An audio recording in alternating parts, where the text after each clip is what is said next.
우리 다 함께 사도신경으로 신앙 고백하시면서 오늘 금요 기도회 시작하도록 하겠습니다. 전능하사 천지를 만드신 하나님 아버지를 내가 믿사오며 그 외아들 우리 주 예수 그리스도를 믿사오니 이는 성령으로 잉태하사 동정녀 마리아에게 나시고 본디오 빌라도에게 고난을 받으사 십자가에 못 박혀 죽으시고 장사한 지 사흘 만에 죽은 자 가운데서 다시 살아나시며 하늘에 오르사 전능하신 하나님 우편에 앉아 계시다가 죄로서 산자와 죽은 자를 심판하러 오시리라. 성령을 믿사오며 거룩한 공예와 성도가 서로 교통하는 것과 죄를 사하여 주시는 것과 몸이 다시 사는 것과 영원히 사는 것을 믿사옵나이다. 아멘. 찬송가 529장 부르시겠습니다. 539장입니다. 죄송합니다. 539장 부르시겠습니다. 너 예수께 조용히 나가 내 모든 짐 내려놓고 주 십자가 사랑을 믿어 죄 사함을 너 받으라. 주 예수께 조용히 나가 내 마음을 쏟아놓으라. 늘은 미리 보시는 주님 그 은혜를 베푸시리. 주 예수의 은혜를 입어 내 슬픔이 없어지리. 내 이웃을 늘 사랑하여 너 받은 것 거저주라. 주 예수께 조용히 나가 내 마음을 쏟아놓으라. 늘은 미리 보시는 주님 그 은혜를 베푸시리. 주 예수를 친구로 삼아 늘 내 옆에 모시어라. 그 영원한 생명샘물에 내 마른 목 죽이어라. 주 예수께 조용히 나가 내 마음을 쏟아놓으라. 늘은 미리 보시는 주님 그 은혜를 베푸시리. 너 주님과 사귀어 살면 새 생명이 넘치리라. 주 예수를 찾는 이 앞에 참 밝은 빛 비추어라. 주 예수께 조용히 나가 내 마음을 쏟아놓으라. 늘은 미리 보시는 주님 그 은혜를 베푸시리. 아멘. 우리 다 함께 합심해서 기도하겠습니다. 하나님께서 은혜와 긍휼을 베풀어 주시고 우리 교회를 지켜주시고 이 위기의 상황 가운데서 이 질병이 장기화됨에 따른 여러 고통과 염려와 근심에 휩싸여 있는 우리 성도들을 붙잡아 주시고 담대함 허락하여 달라고, 그리고 조속히 이 모든 사태가 다 거쳐지고 다 종결되어질 수 있도록 하나님께서 은혜를 베풀어 달라고, 긍휼을 허락해 달라고 수많은 인생의 위기 앞에서 우리 신앙의 선진들이 그렇게 믿음으로 하나님의 불변의 그 약속 믿고 나아갔던 것처럼 우리도 그렇게 여전히 역사하시고 여전히 우리에게 긍휼과 자비를 베풀어 주시는 하나님을 믿고 의지할 수 있는 믿음 허락하여 달라고, 그리고 교회가 이제 예배를 재개하게 됐을 때 모든 것들이 빠른 시일 내에 원상복귀되고 이 위기가 온전히 위축되고 여기서 주저앉고 무너지는 것이 아니고 새로운 제도약의 발판이 귀한 영적 기회가 될 수 있도록 우리를 인도해 달라고, 여러 국가적 상황도 역시 마찬가지로 그렇게 이번 기회를 통하여서 더욱더 각성하고 스스로를 자성하고 또 하나님께서 원하시는 것이 무엇이고 하나님의 귀하신 뜻을 분별하고 이 시간 더욱더 영적으로 청결해지고 다시 새로워질 수 있는 귀한 시간 될 수 있도록 하나님 은혜와 역사 허락해 달라고, 시간 다 함께 우리 합심해서 이 시간, 이 어려운 시간을 하나님의 은혜로 승리하게 해달라고 우리 합심해서 기도하겠습니다. 하나님 아버지 감사합니다. 오늘 저희들에게 어김없이 예배 시간을 허락하여 주심을 감사합니다. 하나님, 정말 이렇게 시간이 불현듯 이제 2달여 가까이로 저희들이 하나님 예배를 회집하지 못하는 가운데 있습니다. 하나님, 우리뿐만이 아니고 전 대한민국과 또 지구촌 전체가 아버지 혼란 가운데, 극심한 공포와 두려움 가운데, 하나님 여러 경제 또한 사회가 마비된 가운데 있습니다. 하나님, 무엇보다도 간절히 바라옵고 원하옵는 것은 하나님 이 시기가 온전히 하나님의 섭리 안에 있다고 한다면 하나님의 온전한 뜻과 계획이 무엇인지 다시금 깨달아 알 수 있도록 인도하여 주시고, 다시금 아버지 하나님 이 모든 상황이 다 지나가고 모든 것들이 원상복귀되었고 회복되어질 때 하나님 다시금 이것이 하나님께서 이것 때문에 우리에게 이런 일들을 허락하셨구나, 이것 때문에 내 가정과 우리 교회와 내가 이렇게 이런 일을 겪음으로 인해서 더 하나님 앞에 온전히 설 수 있었구나 하는 귀한 고백과 간증을 할 수 있는 정말 뜻깊은 시간이 될 수 있도록 주여 인도하여 주옵소서. 기억하고 싶지 않은 그런 순간이 되지 않게 하시고, 정말 상황은 그럴지라도 하나님 주님의 능력의 오른팔이 나를 붙잡고 온전한 나를 이끌고 계시다는 사실을 깨달아 알아 정말 주님의 생생하심 역사하심을 아버지 다시금 아버지 하나님 매 순간마다 고백하고 간증하고 감사하며 나아갈 수 있는 복되고 아름다운 시간 될 수 있도록 주님 인도하여 주옵소서.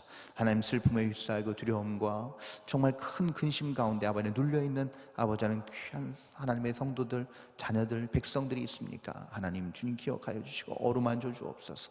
새 힘을 주옵소서. 담대한 소망을 주님 허락하여 주시옵소서.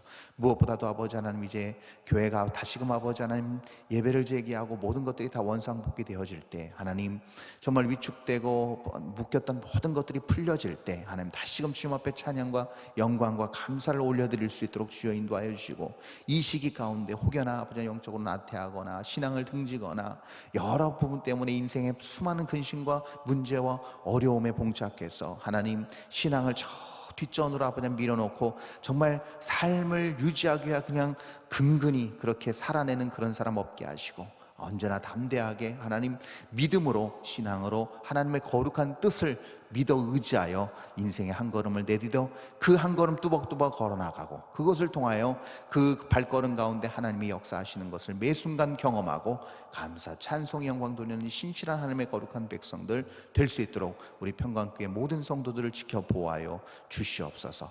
모든 것이 아버지 주님의 거룩한 섭리 가운데 이루어지는 줄 믿사오니 하나님 이 기회를 통해서 더욱더 영적으로 저희들이 다시금 아버지 하나님 갱신하게 하시고, 영적으로 다시금 저희들의 눈을 뜨게 하시고, 더욱더 아버지 우리 스스로를 조목조목 다 스스로 자성하여서 하나님 온전히 아버지 우리의 부족한 부분을 깨닫고 우리의 무력함과 우리의 연약함과 우리의 무지함을 주님 앞에 다 고백하고 빈손 높이 들고 천부여 의지없어서 다시 돌아와 주께 다시 시작하는 마음으로 온전히 주 앞에 설 수 있는 겸손한 하나님의 거룩한 백성들 다 될 수 있도록 인도하여 주시옵소서. 믿습니다. 하나님, 주님의 은혜 가운데 저희들이 있는 줄 믿습니다. 하나님을 믿고 하나님을 의지하고 하나님을 바라는 자들에게 하나님 어김없이 긍휼을 베풀어 주셨습니다. 언제나 선한 길로 그들을 인도하셨습니다. 하나님, 우리의 연약한 지식과 우리의 얄팍한 경험으로는 감히 하나님의 뜻과 계획을 다 헤아릴 수 없기에 하나님, 저희들의 믿음을 더욱더 굳건히 세워 주시옵소서. 그 믿음으로 말미암아 담대함으로 이 세상을 온전히 승리하며 나아갈 수 있도록 하는 매 순간마다 지혜와 영적인 능력으로 가득 채워 주시옵소서. 하나님, 주변을 돌아보면 하나님 한숨밖에 나오지 않고, 주변을 돌아보면 아직도 염려와 근심과 두려움이 우리를 억누르고 있습니다. 그러나 그럼에도 불구하고 살아계신 하나님이 우리의 피난처 되시고, 살아계신 하나님의 우리의 산성 되시고, 살아계신 하나님이 우리의 그늘 되신다고 할 때, 하나님, 무엇이 두렵겠습니까? 무엇이 아버지 하나님 우리의 삶을 뿌리채 흔들어 놓을 수 있겠습니까? 전지전능하신 하나님을 믿고 의지하고 나아가오니 하나님, 눈동자같이 우리를 지켜보하여 주시고 우리의 앞길을 온전히 하나님의 거룩한 뜻 안에서 한 걸음 한 걸음 인도하여 주실 줄 믿습니다. 하나님, 그리하여서 하나님, 이 기회가 온전히 영적으로 진인보할 수 있는 귀한 기회가 되게 하시고, 이 인생의 족적을 우리가 돌아보며 하나님이 친히 우리의 삶을 인도해 주셨구나 하는, 다시금 우리의 마음을 더욱더 다지고 굳건히 하는 귀한 기회가 될 수 있도록 우리를 온전히 사용하시고, 이 귀한 시간을 그렇게 우리가 감사함으로 받게 하여 주시옵소서. 모든 것을 주님께 의탁드리며 거룩하신 예수 그리스도 이름으로 기도합니다. 아멘.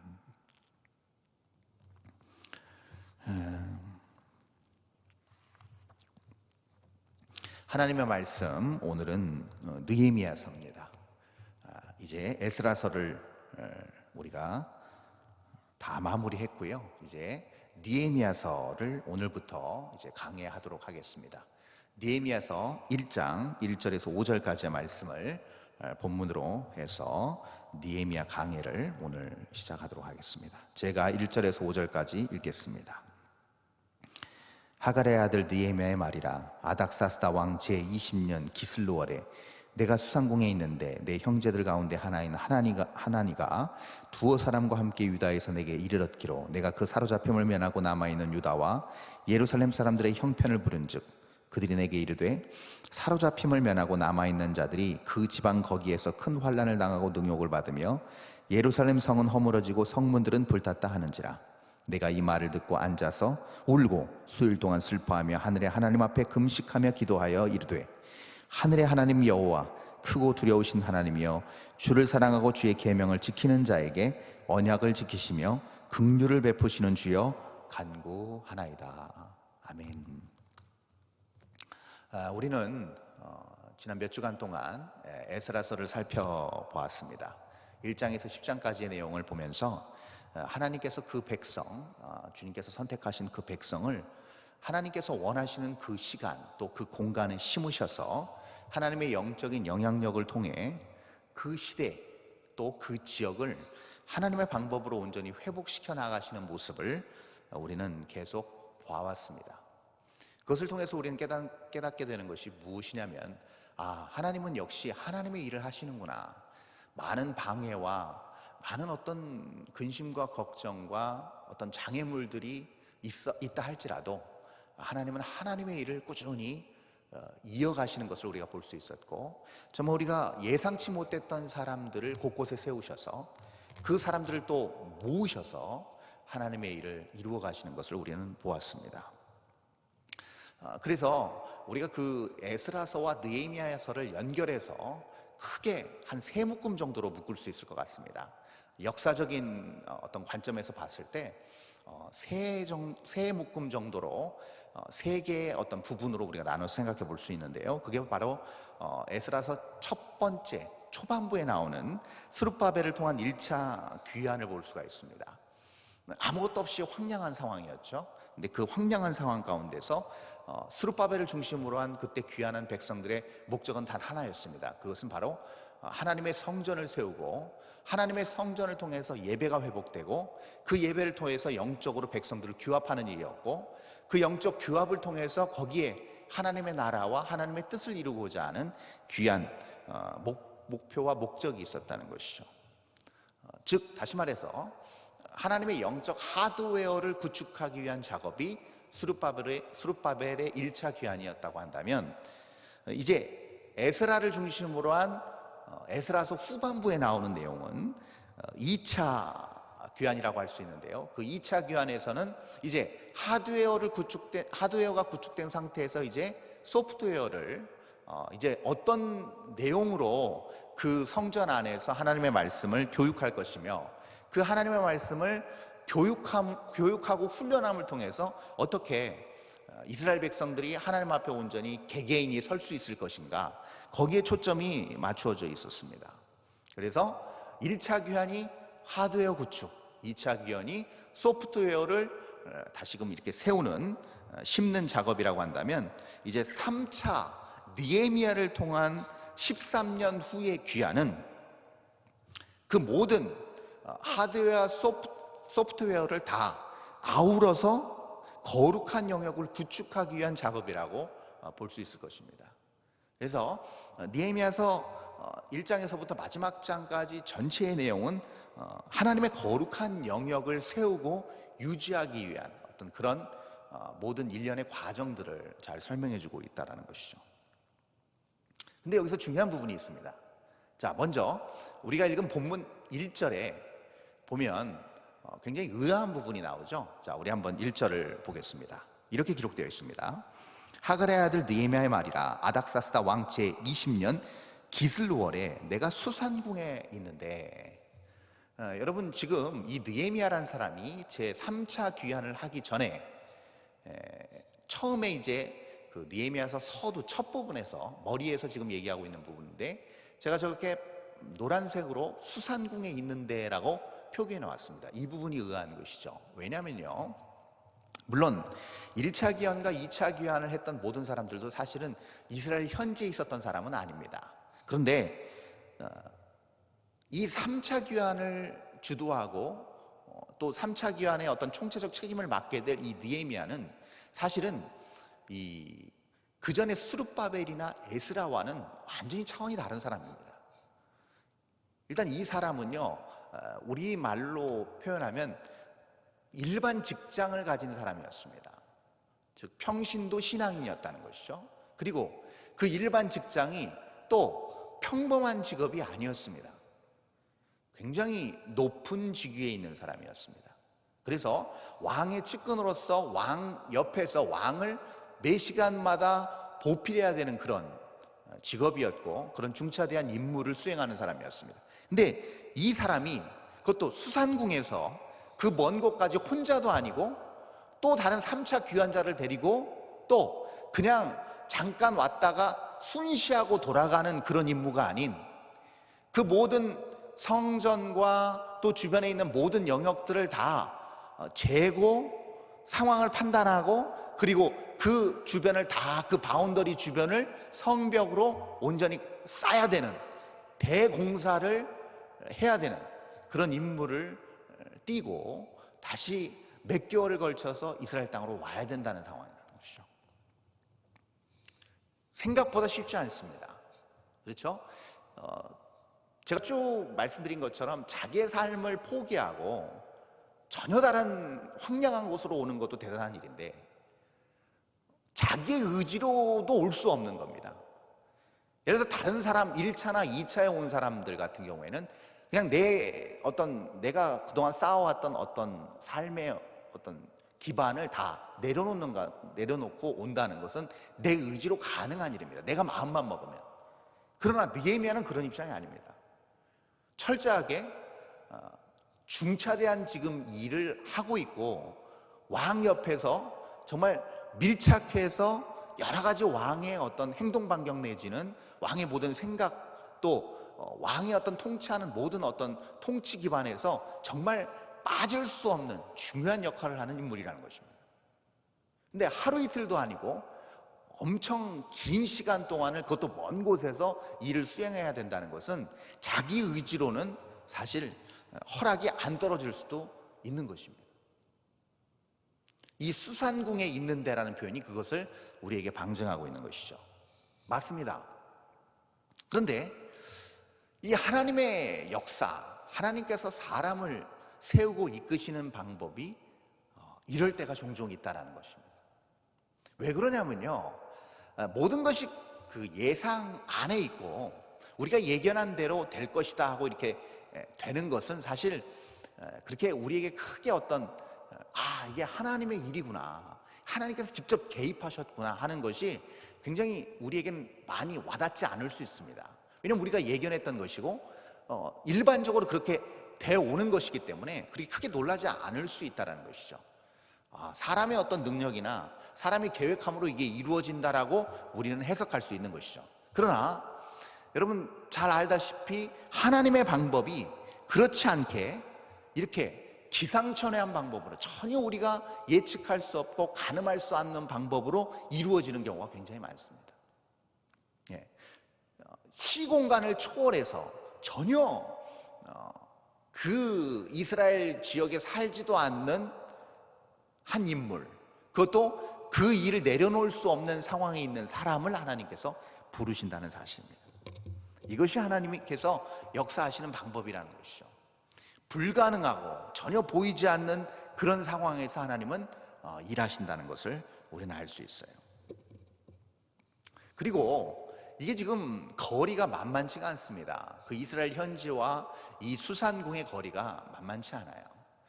근데 왜 지금 수산궁에 있는 느헤미야를 부르셨는가? 첫 번째는 이 모든 인간의 범접할 수 없는 영역 가운데서 일하시는 하나님을 보여주시기도 하지만, 또 하나는 하나님의 영적인 능력을 보여주는 것도 있습니다. 즉 하나님께서 세우신 하나님의 거룩한 백성들, 그 백성들은 어디 있든지 간에 어느 시대를 보내든지 간에 하나라는 것을 보여주고 있다는 것이죠.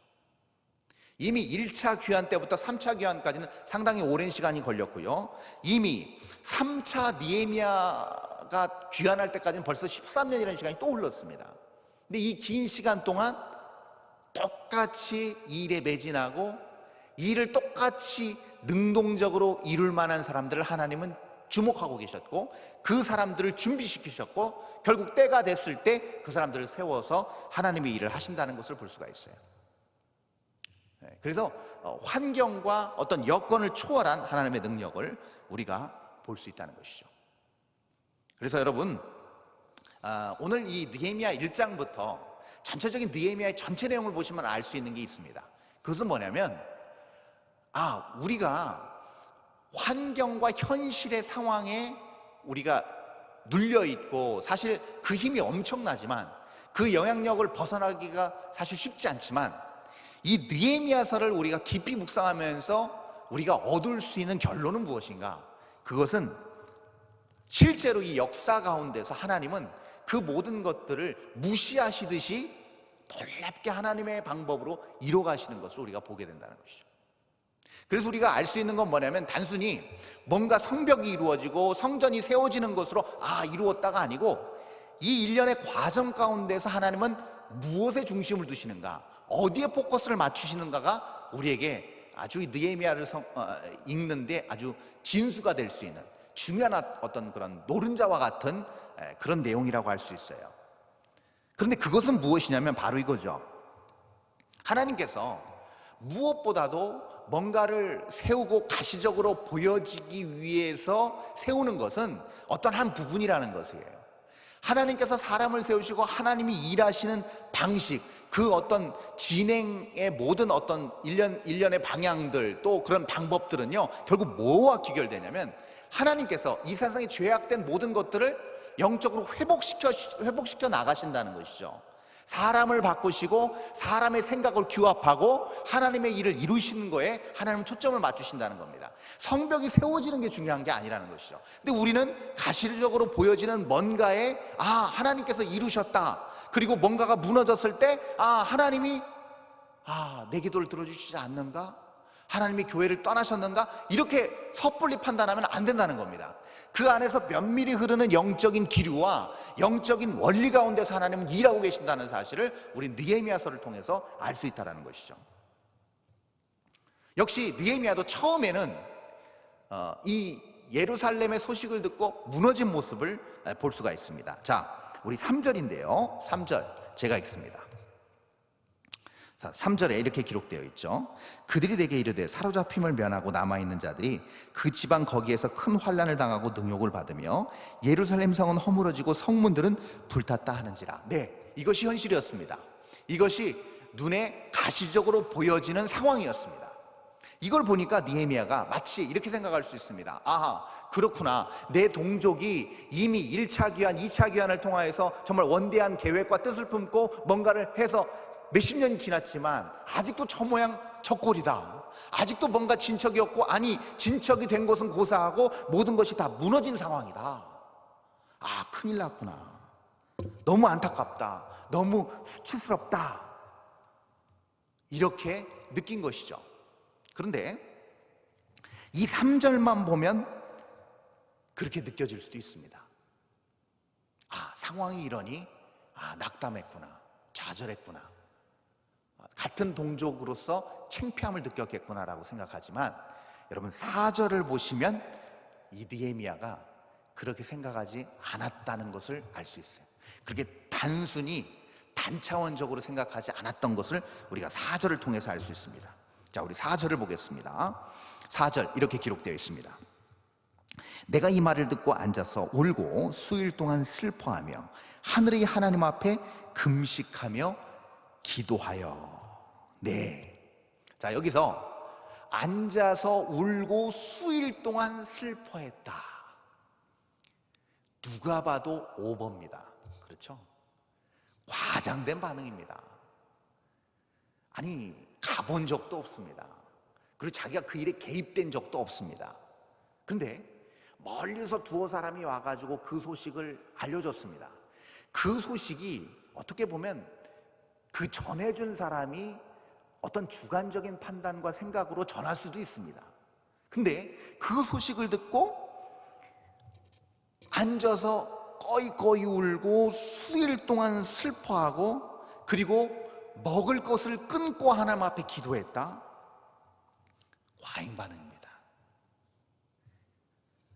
단순히 그냥 마음이 내려앉고 괴로워하는 어떤 그런 액션치고는 너무 과하다는 것이죠. 어떻게 느헤미야가 왜 이런 반응을 한 것일까요? 여러분, 만약에 느헤미야가 상황만 봤다면 지금 자기 눈으로, 자기 귀로 감지할 수 있는 영역 안에서의 그런 상황만 그가 집중했다면, 여러분 절대 이러한 반응이 나오지 않습니다. 절대요. 오히려 반대입니다. 그 면모에 흐르는 그 저변에 있는 영적인 흐름을 읽은 거죠. 더 깊게, 더 넓게 본 겁니다. 하나님의 마음과 관점으로 환경을 본 거예요. 그 관점으로 해석한 겁니다.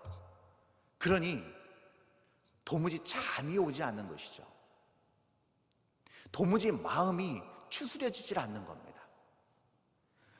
도무지 이 수치심과 슬픔을 가눌 길이 없는 겁니다. 어디까지 우리가 생각해 볼 수 있냐면, 이게 영적으로 하나님의 거룩한 뜻을 온전히 세우고 이어나갈 마지막 보루라고 생각한 예루살렘 성전이 황폐하게 되었다. 그리고 거기에 있는 많은 사람들이 이방 민족과 혼합되어 버렸다. 섞였다. 여러분, 이거는 느헤미야에게 있어서 너무 심각한 겁니다. 왜요? 그는 영적인 것으로 이것을 해석하고 판단하고 있었기 때문이에요. 마지막 보루가 그렇게 혼합되어 버리고 섞여 버리고 전혀 어떤 절대적 진리의 가치의 기준 안에서 저들이 온전히 세워지지 못한다고 한다면 소망이 없는 거거든요. 자기가 여기서 엄청난 부와 권력과 어떤 안락함을 누린다 한들 그것이 무슨 의미가 있겠습니까? 그러니 너무나도 그에게는 이것이 큰 고통이었어요. 여러분 보시면 이러한 반응을 보인 수많은 신앙의 위인들과 선진들이 있었습니다. 여러분 대표적인 게 사무엘상 17장에 나오는 엘라 골짜기에서 그 골리앗이 하나님을 모욕하는 그 말을 듣고 20살도 안 먹은 그 청소년 다윗이 발끈한 모습입니다. 감히 나가서 싸울 수도 없는 어떤 군사훈련 내지는 어떤 장비조차 갖추어지지 않은 상태에서 그가 담대하게 나갈 수 있었던 이유는 뭐냐면 단 한 가지입니다. 그에게 끓어오르는 듯한 영적 의분이었습니다. 똑같은 원리죠. 하나님의 시각과 하나님의 관점으로 바라봤을 때 여러분, 그것은 그에게 엄청난 분노를 자아내게 만들었다는 것입니다. 예수님도 마찬가지셨습니다. 예루살렘 입성 이후에 성전을 다 뒤엎으셨습니다.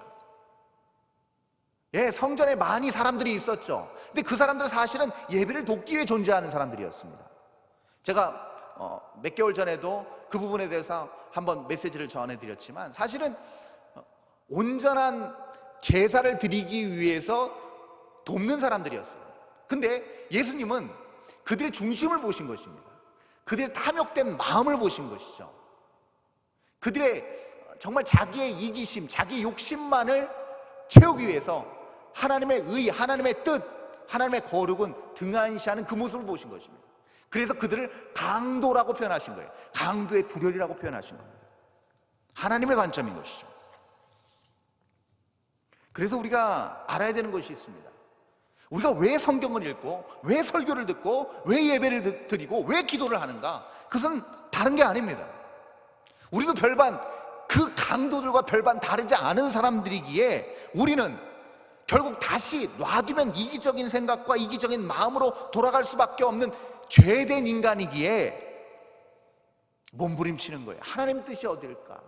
하나님의 관점은 무엇일까? 하나님이 이것을 어떻게 보실까? 이것을 어떻게 해석하실까?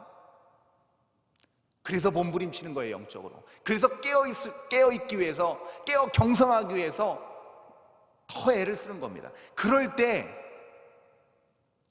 똑같은 동일한 영적 반응이 있습니다. 그것은 무엇이냐면 거룩한 눈물을 흘린다는 거예요. 거룩한 눈물. 여러분, 거룩한 눈물을 흘린다는 것은요, 감정의 격정 포인트가 다르다는 겁니다. 여러분, 대부분요, 아주 극심한 감정의 어떤 격동적 반응은요, 여러분, 그 극도의 분노, 슬픔, 수치, 절망, 이런 것들이에요. 근데 이런 것들이 전부 다 어떤 때 비롯되냐면요, 대부분 이 생존을 위협받을 때 나타납니다.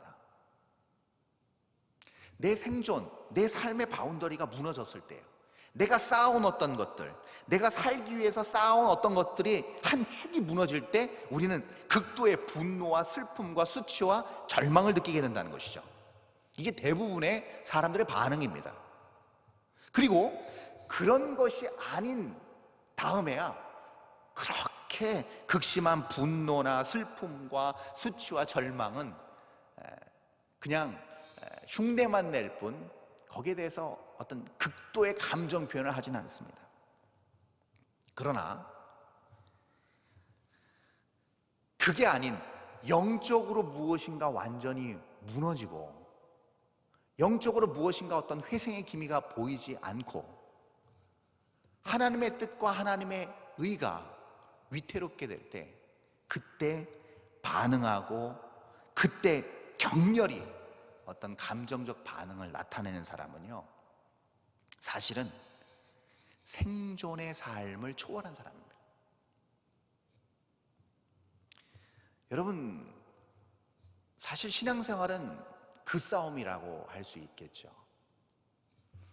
우리가 구별된 거룩한 하나님의 사람이라고 했을 때 무엇이 다르겠습니까? 그것은 우리가 어떤 똑같은 상황을 보고 어떻게 해석하고 풀이하느냐에 따라 다르다는 것을 우리는 알 수 있습니다. 누가복음 23장에도 보면 예수님께서 골고다에 십자가를 지고 이렇게 올라가시는 모습이 나와요. 그때 여인들이 따라가면서 막 엉엉 울면서 따라갑니다. 그때 우리 주님이 그 23장 28절에서 뭐라고 하시냐면 너희와 너희 자녀를 울라라고 말씀하신 거예요. 나를 위해서 동정의 눈물을 흘리지 말라라는 거예요. 언뜻 보면 내가 사랑하는 그 예수님이 아무 죄 없이 십자가를 지시고 이제 사형 그 형틀에서 사형장의 이슬로 사라진다는 그 모습 때문에 가슴 아팠을 것입니다. 그게 일반적인 우리 인간의 모습이라는 것이죠. 그리고 인간적인 어떤 인간의 어떤 범주 안에서만 생각할 수 있고 나타낼 수 있는 반응이라는 것이에요. 그런데 오히려 예수님은 뭐라고 하시냐면 너희와 너희 자녀를 위해서 울라라고 말씀하신 거예요. 이게 완전히 다른 것이죠. 완전히 다른 패러다임입니다. 예수님은 궁극적으로 잠시 왔다가 그냥 죽는 것은 그닥 큰 의미가 없는 거예요. 중요한 것은 영적인 죽음, 완전한 사망, 거기에 대해서 정말 애석해야 하고 고통스러워해야 된다는 것입니다. 만약에 너희 자녀와 너희 형제들이 만약에 예수 그리스도를 구세주로 인정하지 않고 정말 예수님을 온전한 나를 온전히 나를 위해서 십자가를 지신 진정한 생명의 구주라고 인정하지 않는 한 그들은 다 영원한 사망에 근데 있을 수밖에 없다라는 거예요. 그러므로 만약에 그들이 그렇다고 한다면 그들을 위해서 진짜 슬퍼해야 된다는 것입니다. 이게 완전히 다른 관점이라는 것이죠. 자, 이렇게 다른 관점을 가지고 있게 되면요, 이 반응이 나와요. 어떤 반응이 나오냐면 일단은 굉장히 이 감정의 포인트가 다르게 나옵니다. 그 정도까지 해야 되나? 이 정도 반응까지 나와야 되냐라고 생각함과 동시에 즉각적으로 바로 나오는 반응이 뭐냐면 바로 이 문제를 절대 인간에게 의탁하거나 그동안 해왔던 어떤 방식으로 해결하지 않는다는 거예요. 그럴 수밖에 없겠죠. 왜요? 환경과 상황에 몰입되어서 환경과 상황에 눌려서 그 환경과 상황에 좌지우지되는 삶을 살면 그걸 해결하는 방식도 상황과 환경으로 해결하겠죠. 그것을 해결한 사람에게 자문하겠죠. 그런 사람들에게 유력자들에게 도움을 청하겠죠. 그러나 영적으로 보기 때문에 이것을 영적으로 해결합니다. 그것이 5절에 나와 있습니다. 우리 본문 마지막 절 5절 한번 볼까요? 자, 5절에 이렇게 기록되어 있죠. 이르되 하늘의 하나님 여호와 크고 두려우신 하나님이여 주를 사랑하고 주의 계명을 지키는 자에게 언약을 지키시며 긍휼을 베푸시는 주여 간구하나이다. 아멘. 자, 제가 저희 노란색으로 칠해놓은 주를 사랑하고 주의 계명을 지키는 자, 하나님께 속해 있는 영의 사람들입니다. 근데 그 사람들에게 어떻게 한다? 언약을 지키시고 긍휼을 베푸신다라는 겁니다. 이게 느헤미야의 모든 어떤 삶의 궤적을 온전히 지켜주는, 죄로부터 지켜주고 유혹으로부터 지켜주는 중요한 영적 원리라는 것이죠. 이게 자기도 하나님을 사랑하고 하나님의 계명을 지키는 하나님 안에 속한 자라는 거예요. 그러면 그 하나님 안에 속한 자에게 하나님은 언제나 철두철미하게 그 약속을 지키셨다는 거예요. 그리고 그들이 죄악에 빠질 때에도 또 잠깐 그 길을 이탈했을 때에도 하나님께서 은혜를 베푸시고 긍휼과 자비를 베푸셔서 그들을 온전히 이끄신다는 사실을 느헤미야는 알고 있었습니다. 그러므로 왕에게 나아가지 않은 것입니다. 이 영적 원리가 정확하게 자기 삶의 중심에 자리 잡고 있었기 때문에 왕을 찾아가지 않습니다. 왕의 측근입니다. 그리고 왕은 유력한 사람입니다. 모든 것이 다 가능한 사람입니다. 그럼에도 불구하고 그는 왕을 찾지 않습니다. 왜요? 그의 삶의 주도권은 왕에게 있지 않았기 때문입니다.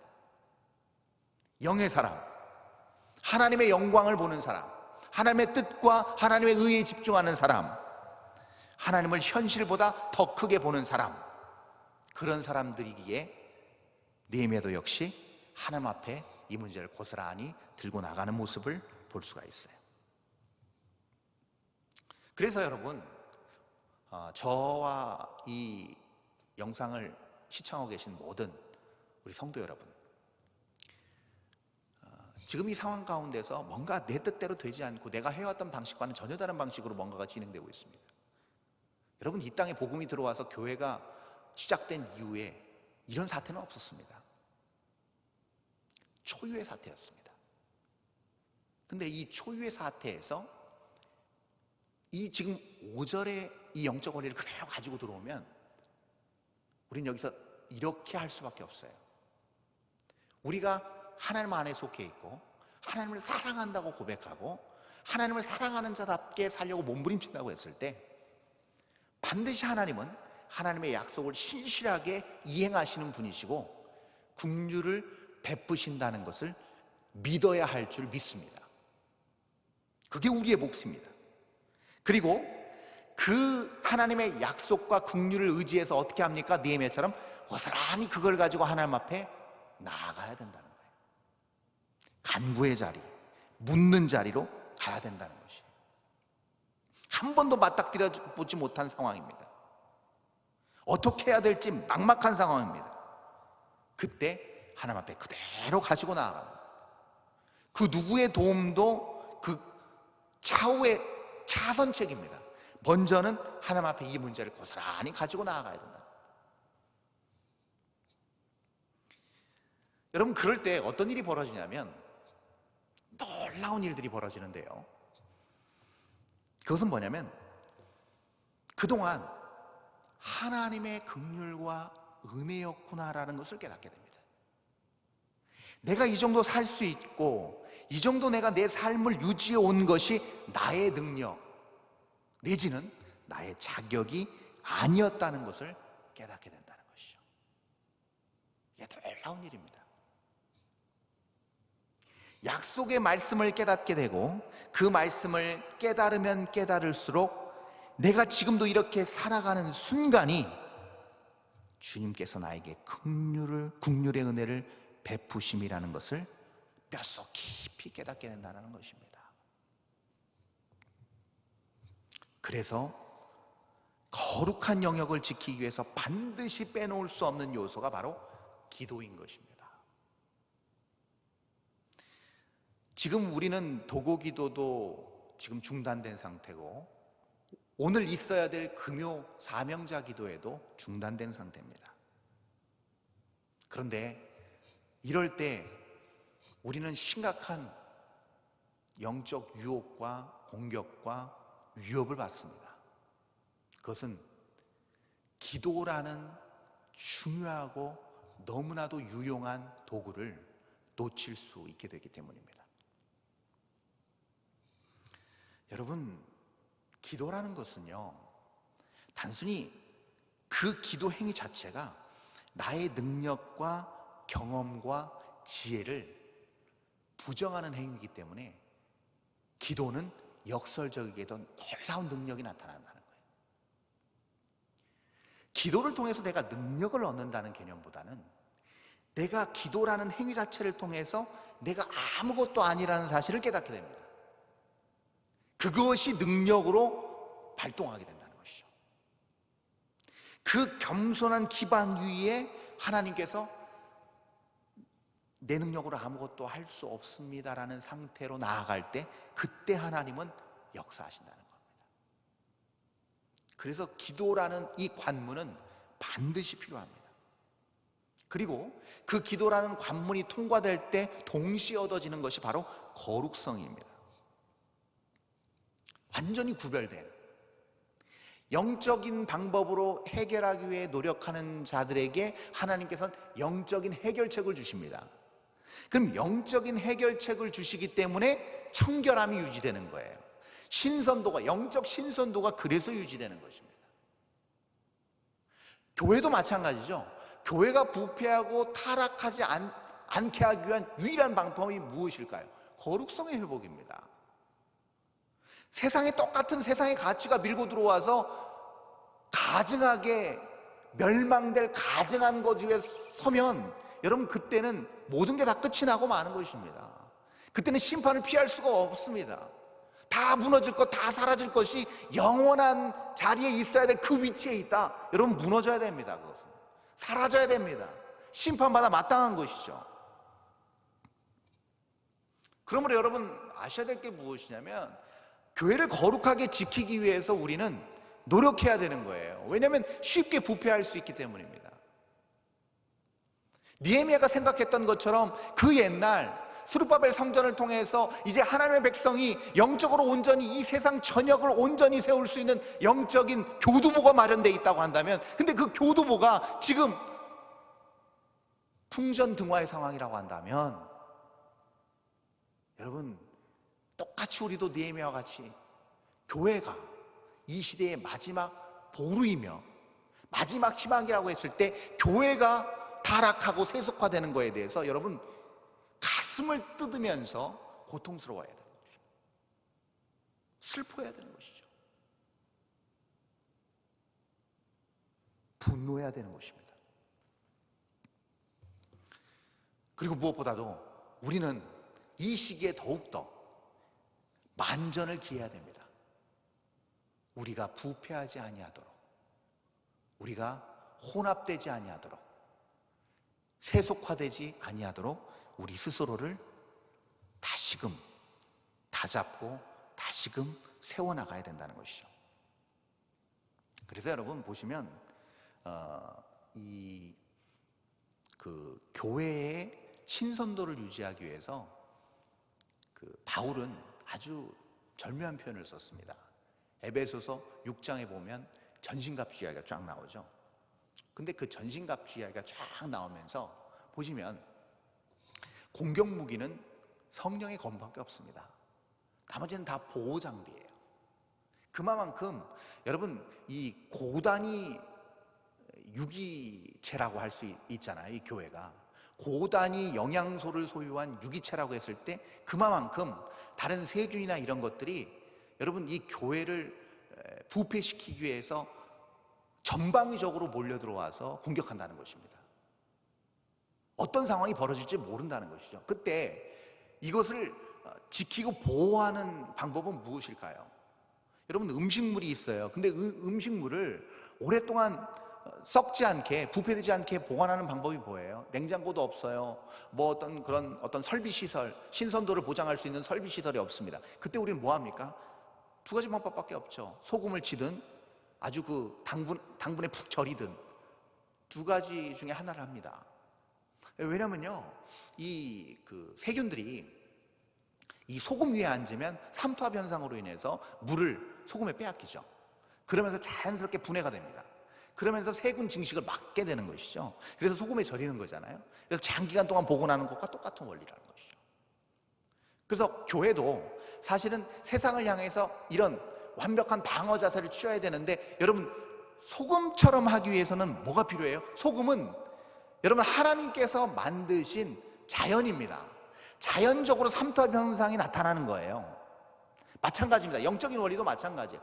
변하지 않는 진리의 터가 교회를 잡고 있어야 된다는 것입니다.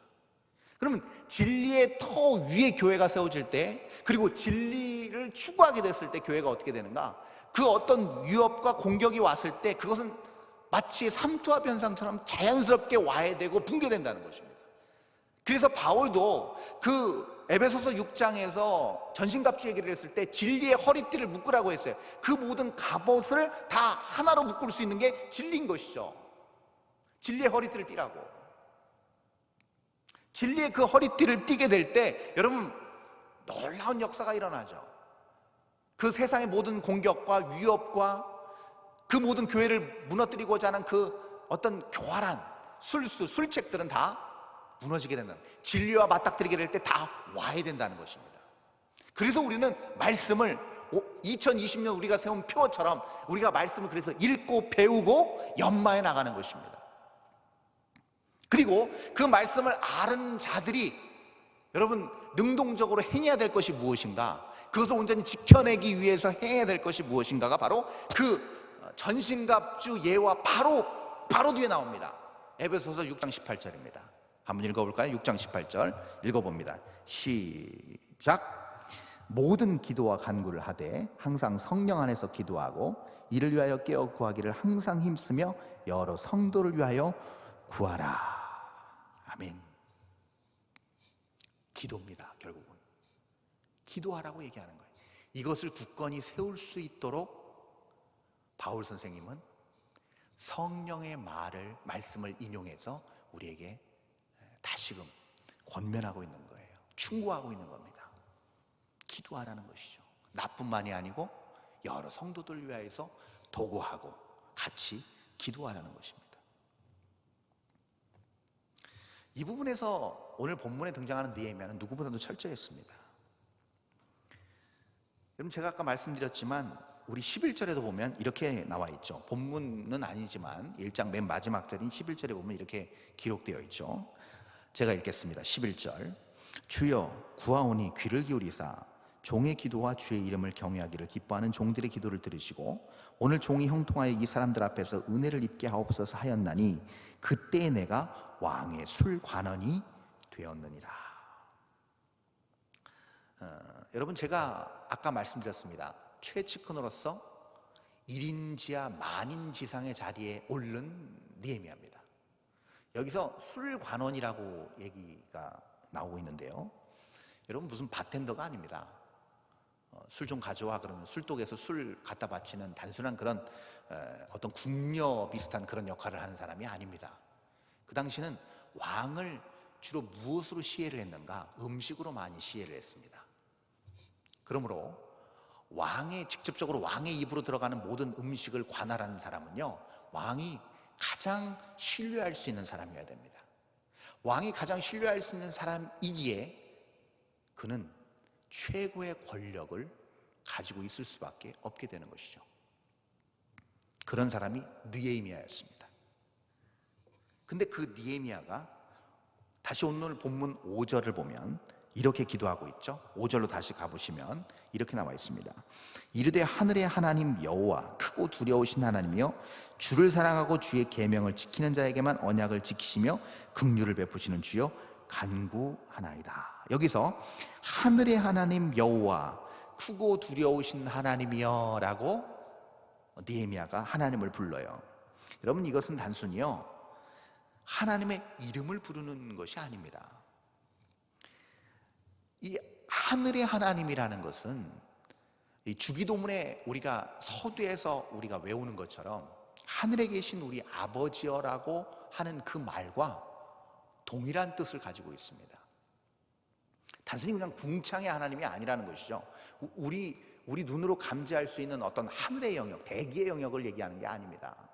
하늘의 하나님이라는 것은 무슨 얘기냐면 우리가 감지할 수 있는 차원 밖에 계신 분이라는 거예요. 그 모든 차원을 아우르는, 완전히 우리와는 전혀 다른 차원에서 전혀 다른 능력을 소유하고 계신 하나님이라는 거예요. 크고 광대하신 두려우신 하나님으로 인식하고 있는 겁니다.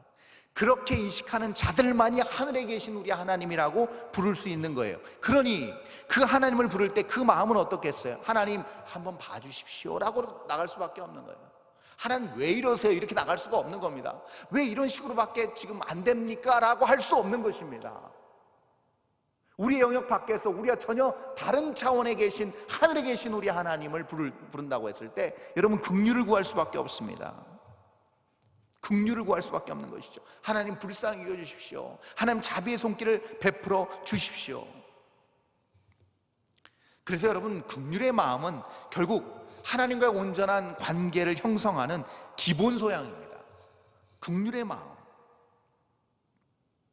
여러분 자기 자신에 대해 한없이 관대해지고 그 관대해짐 이면에 상대에 대해서 신랄하게 비판하고 지적하고, 여러분 그것은요 대번할 수 있습니다. 긍휼의 마음을 잃어버린 것이에요. 그 죄와 그 이기심과 그 욕심이 거룩한 영역을 굳건하게 지키고 있는 성벽을 다 망가뜨리고 무너뜨리게 만드는 것입니다. 여러분, 그러므로 긍휼의 마음을 가진 사람은 거기를 지적하지 않아요. 그걸 섣불리 판단하지 않습니다. 거기에 더해서 마치 그 죄나 그 잘못과 그 현상을 강 건너 불구경하듯 하지 않습니다. 너무나 놀라운 건 뭔지 아십니까? 긍휼의 마음을 가지고 있는 사람의 전형적인 반응은 너무나도 놀라운데, 전혀 상관없을 것 같은 그 일이 나의 일이 됩니다. 나의 일이 됨과 동시에 그 잘못된 죄도 나의 죄가 된다는 거예요. 6절입니다. 한번 6절, 오늘 본문은 아니지만 그 다음 절 6절 한번 보겠습니다. 이제 종이 주의 종들인 이스라엘 자손을 위하여 주하로 기도하오며 우리 이스라엘 자손이 주께 범죄한 죄들을 자복하오니 주는 귀를 기울이시며 눈을 여시사 종의 기도를 들으시옵소서. 나와 내 아버지의 집이 범죄하여. 수산궁에 있습니다. 객관적으로 봤을 때 큰 잘못이 느헤미야에게 있지 않습니다. 그러나 그는 성벽이 무너지고 예루살렘이 황폐하게 된 그 죄를, 그 결과를 자기에게 돌리는 것을 알 수가 있습니다. 왜 그럴까요? 제가 아까 서두에서 말씀드렸습니다. 하나님 나라에 속한 자, 하나님의 신실하신 약속을 믿고 의지하며 나아가는 자, 그리고 언제나 하나님께서는 우리에게 긍휼을 베푸신다고 여기는 모든 시대를 초월한, 공간을 초월한 모든 하나님께 속한 자들이 한 가지 생각을 가지고 있기 때문에 그렇습니다. 느헤미야가 그런 생각을 가지고 있다면 우리도 동일하게 그 생각을 가지고 있어야 된다는 거예요. 그는 비록 멀리 떨어져 있었지만 그 시대에 대한 영적인 책무와 의무를 느꼈다는 것입니다. 자, 2400여 년이 흘렀습니다. 이스라엘 지역이 아닌 대한민국에 우리는 살고 있습니다. 너무나도 많은 시간의 갭이 있지만 여러분, 동일하게 이 원리는 적용이 됩니다. 이 시대를 향한 하나님의 마음을 알고 있다고 한다면 우리도 역시 거기에 대한 책임에서 절대 피해갈 수 없습니다. 이 땅의 죄에 대한, 이 땅에 무너져버린 하나님의 뜻에 대한 책임을 깊이 자각해야 되는 것입니다. 여러분, 처음에 인류가 살인죄를 지었을 때 이러한 대꾸를 했습니다. 가인이 아벨을 죽여놓고서 이런 말을 합니다. 내가 내 아우를 지키는 자니까. 전형적인 죄의 모습입니다. 죄인의 전형적인 모습입니다. 절대 긍휼을 베풀 수도 없고 긍휼을 입은 자의 자세도 아니라는 것입니다. 반면에 아브라함은 어떻습니까? 심판의 초입기에 들어간 소돔과 고모라 성, 의인 10명만 만약에 있다고 한다면 하나님 그 성 전체를 구원해 주십시오라고 기도합니다. 자기와 상관도 없는 사람들입니다. 어떻게 보면 심판받아 마땅한 사람들입니다. 그럼에도 불구하고 처절하게 자기 죄를 고백하듯 그렇게 하나님 앞에 매달리며 간구합니다. 그러므로 여러분, 우리가 과거에 중보기도라고 했던 이 도고기도, 그리고 이 시대를 위한 기도, 여러분, 이건 단순히 그냥 타인이나 공동체의 기도 제목을 대신 간구해 주는 정도의 기도가 아닙니다. 바로 이 땅을 회복시키는 유일한 방법임과 동시에 하나님의 심판을 유보하는 마지막 희망이자 보루인 것입니다. 그러므로 이 기도는 하나님과 동역하는 위대한 회복의 반전 포인트입니다. 여러분, 공의로우십니다. 하나님은 공의로우시기 때문에 반드시 죄를 씻으셔야만 됩니다. 죄와 같이 가실 수 없습니다. 죄를 씻으셔야 되는 하나님의 공의로움 때문에 하나님은 충분한 그의 합당한 명분, 합당한 이유를 기반으로 회복을 이루십니다. 그것이 오늘 8절 9절 1장 8절 9절에 잘 기록되어 있습니다. 자, 1장 8절 9절 제가 읽고 마무리하겠습니다. 옛적에 주께서 주의 종 모세에게 명령하여 이르시되 만일 너희가 범죄하면 내가 너희를 여러 나라 가운데 흩을 것이요 만일 내게로 돌아와 내 계명을 지켜 행하면 너희 쫓긴 자가 하늘 끝에 있을지라도 내가 거기서부터 그들을 모아 내 이름을 두려고 택한 곳에 돌아오게 하리라 하신 말씀을 이제 청하건대 기여하옵소서. 아멘. 하나님의 약속에 근거한 기도를 하고 있는 것이죠. 여러분, 그렇습니다. 만일 죄를 지었다 하더라도 다시금 주 앞에 돌아와 주의 길에 서는 자들, 그들은 어디 있든지 간에 땅끝 하늘끝 가리지 않고 그들은 전부 다 모아서 하나님이 정하신 그곳에서 다시금 시작하게 하신다는 내용입니다. 이 약속을 지금 느헤미야가 하나님께 다시금 상기시켜 드리고 있는 거예요. 여러분, 안타깝게도 이러한 하나님의 약속을 기억하고 이렇게 기도하는 사람들이 많지가 않았습니다. 그러나 분명한 사실은 그런 많지 않은 극소수의 사람들을 통해 수많은 사람들이 구원과 생명을 얻었다는 사실입니다. 이 시기에 교회가 해야 될 일과 그 교회에 소속된 우리가 해야 될 자명한 일이 있으니 그것은 무엇인가?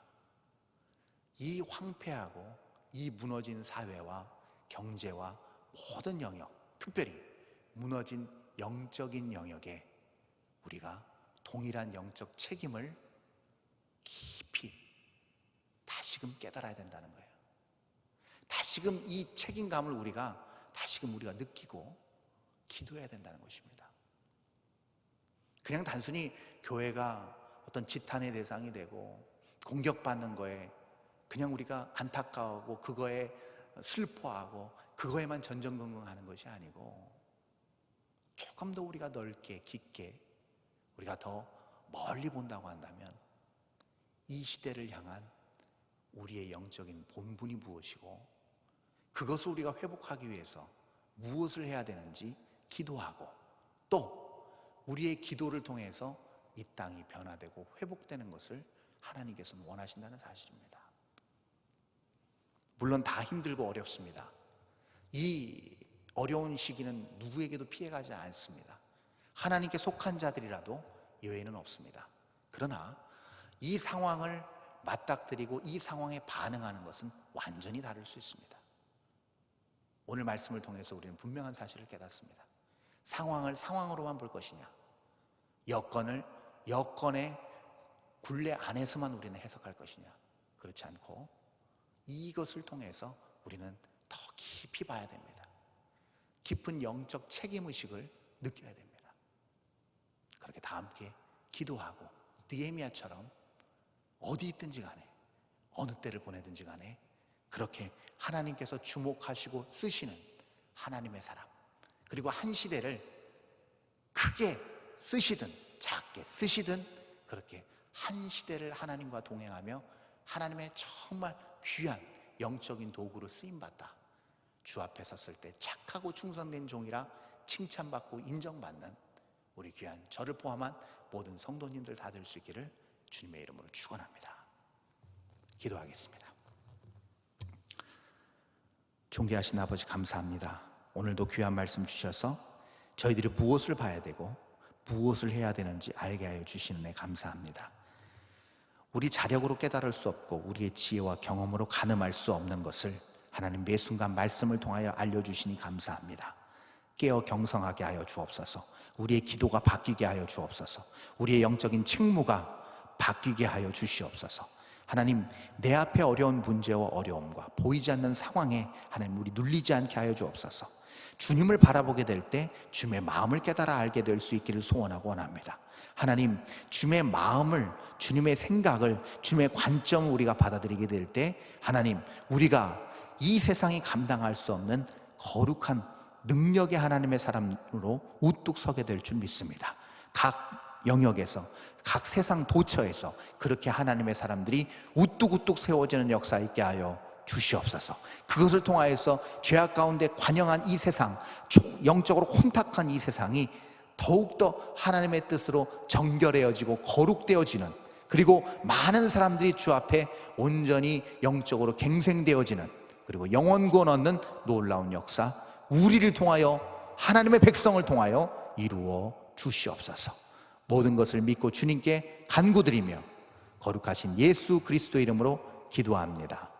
지금은 우리 구주 예수 그리스도의 한량없는 은혜와 하나님 아버지의 극진하신 사랑하심과 성령 하나님의 위로교통 충만하심의 역사가 하나님의 마음, 하나님의 뜻, 하나님의 의로 생각하고 판단하고 그것을 놓고 하나님 앞에 기도하여 하나님께서 바라시는 것들을 놀랍게 이루기를 결단하고 다짐하는 모든 하나님 안에 속한 거룩한 백성들 머리머리 위에와 이들의 가정과 이들의 직장과 이들이 서 있는 모든 영역 위에 지금으로부터 영원토록 함께 있을지어다.